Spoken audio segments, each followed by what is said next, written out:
السلام علیکم ورحمۃ اللہ وبرکاتہ۔ نحمده ونستعینه ونصلی علی رسوله الکریم، اما بعد، حدثنا یحیی بن سلیمان قال حدثني ابن وهب قال اخبرني عمرو ان عبد الرحمن بن القاسم حدثه عن ابيه عن عبد الله بن عمر قال قال النبي صلى الله عليه وسلم: صلاة الليل مثنى مثنى، فإذا أردت أن تنصرف فاركع ركعة توتر لك ما صليت. قال القاسم: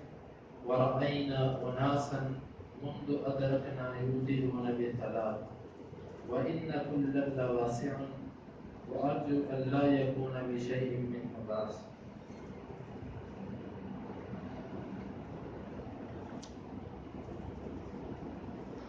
امام بخاری فرماتے ہیں کہ ہمیں بیان کیا یحییٰ بن سلیمان نے،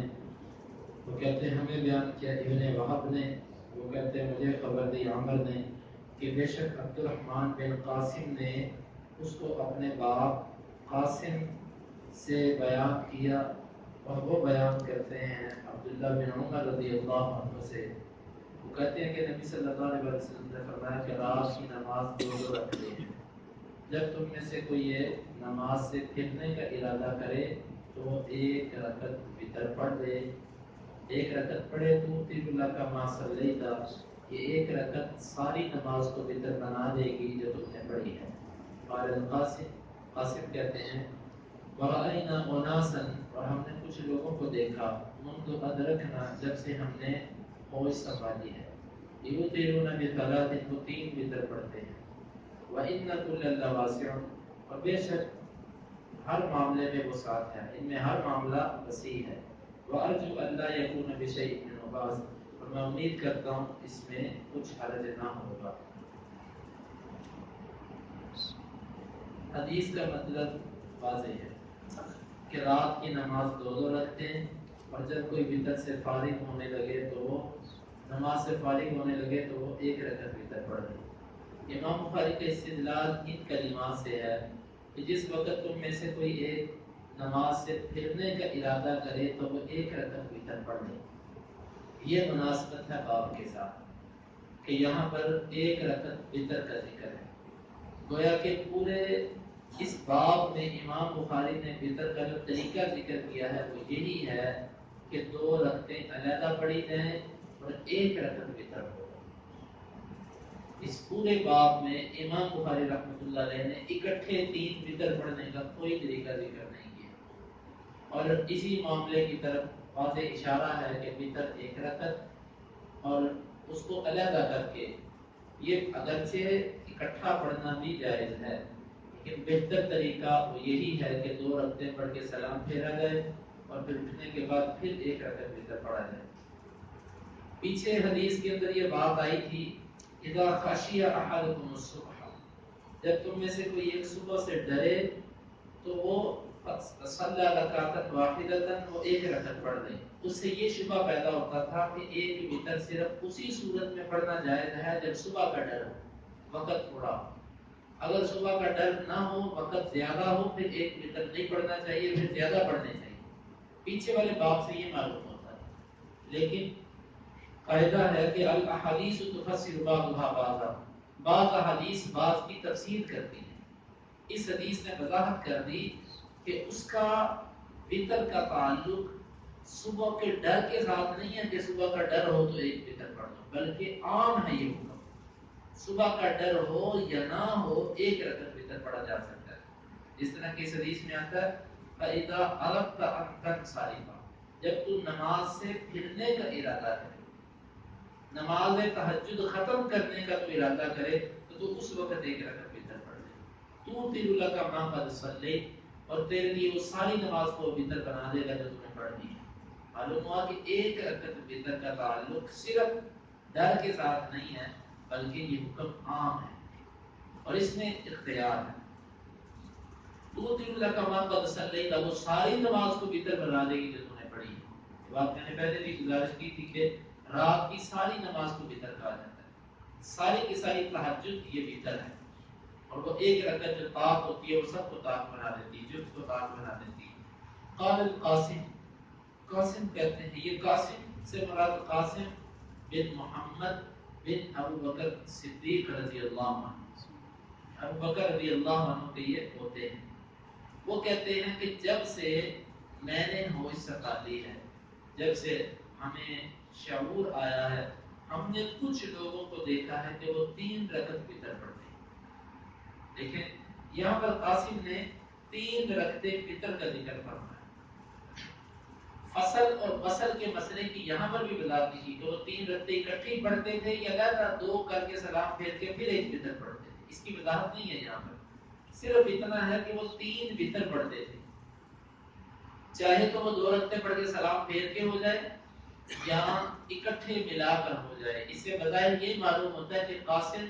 رحمہ اللہ یہ تابعی ہے اور یہ دونوں طریقوں کو درست سمجھتے ہیں، اور بات ایسے ہی ہے کہ دونوں طریقے ٹھیک ہیں۔ اور پھر آگے فرماتے ہیں وَإِنَّ كُلَّ النَّوَاسِعُ، اور بے شک اس میں سے ہر طریقے میں وسعت ہے، ایک وتر پڑھ دو تو بھی ٹھیک، 3 پڑھو تو بھی ٹھیک، 5 پڑھو تو بھی ٹھیک، 7 پڑھو تو بھی ٹھیک، 9 پڑھو تو بھی ٹھیک، یہ سب کے سب طریقے آتے ہیں، ان سب میں وسعت ہے۔ اس میں رد ہے ان لوگوں پر جو یہ سمجھتے ہیں کہ ساری زندگی جنہوں نے یہ لازم کیا ہوگا کہ وتر صرف 3 کرتے ہیں، وتر 3 ہے، وہ اسی پر اڑتے ہیں اور اسی پر وہ بحث کرتے ہیں بے دلیل۔ ابن حجر رحمہ اللہ نے فرمایا کہ ان لوگوں کے پاس 3 وتر کے لازم ہونے کی کوئی دلیل نہیں ہے کتاب و سنت سے، حقیقت ہے کہ اس پر کوئی دلیل نہیں ہے۔ وتر اس کا مطلب ہوتا ہے جو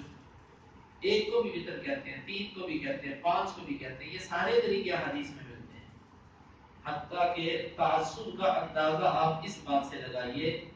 کہ وہ لوگ جو اپنے القاب لکھتے وقت 15 لائنیں ان کے القاب کی بھر جاتی ہیں،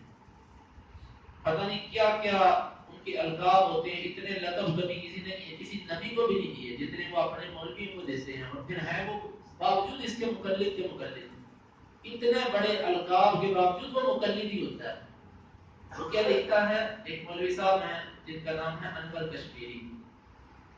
ہندوستان کے مولوی ہیں، وہ انہوں نے بخاری کی ایک کتاب لکھی بخاری پر جس کا نام انہوں نے رکھا فیض الباری، 4 جلدوں۔ اس مقام پر آ کر وہ لکھتے ہیں کہ ایک رکعت وتر پر جب میں پہنچا تو میں اس حدیث کا 14 سال جواب سوچتا رہا کہ اس ایک وتر والی حدیث کا میں جواب کیا ذکر کروں، حدیث تو بخاری میں آ گئی ہے، اس کا کیا کروں۔ لقد مکثت نحو 14 سنة، میں 14 سال اس کا جواب سوچتا رہا۔ ثم صنع لي جواب شاف، پھر میرے لیے ایک تسلی بخش اس کا جواب مجھے مل گیا۔ آپ اندازہ لگائیں کہ یہ کیا مذہب ہے اور یہ کیا دین کی خدمت ہے کہ جس میں 14 سال ایک حدیث کا جواب سوچا جاتا ہے کہ یہ میرے مولوی کے قول کے خلاف ہے، اس کا میں جواب کیسے۔ ہم بھی اللہ اور اس کے رسول کے لیے غیور ہیں، ہم بھی متاثر ہیں، ہمارا تعصب اللہ اور اس کے رسول کے لیے ہے، تمہارا تعصب دنیا کی شخصیتوں کے لیے۔ ان لوگوں نے مولویوں کو اللہ اور اس کے رسول سے بڑھا کر رکھا۔ میرے پاس ایک مولوی صاحب آئے، مجھے کہنے لگے کہ آپ لوگ ائمہ کا احترام نہیں کرتے۔ میں نے کہا جس کو تم احترام کہتے ہو ہم وہ نہیں کرتے، بالکل ہم نہیں کرتے۔ تم احترام کا معنی یہ دیتے ہو کہ نبی کی بات کو چھوڑ دو، اللہ کی بات کو چھوڑ دو، لیکن مولوی کی بات کو نہ چھوڑو۔ ہم ایسے احترام کے قائل نہیں ہیں، نہ ہم کرتے ہیں، ہم اللہ اور اس کے رسول کا احترام کرتے ہیں، ہمارے دلوں میں ان کی محبت ہے۔ تو اس سے آپ اندازہ لگائیے کہ 14 سال ایک حدیث کا اس موقع پر مولوی نے جواب سوچا کہ اس کا جواب کیا دینا، کیونکہ میرے مذہب میں ایک بدعت نہیں۔ اور یہ ہندوستان کا ہی واقعہ ہے کہ جب ان لوگوں کا جو عیسائیوں سے مناظرہ ہوا تو انہوں نے حدیث پڑھی کہ اس نے کہا کہ 3 ایک ہیں اور ایک 3 ہے، عیسیٰ، مریم اور اللہ، یہ مل کر 3 مل کر جو ہے نا وہ اللہ بنتا ہے۔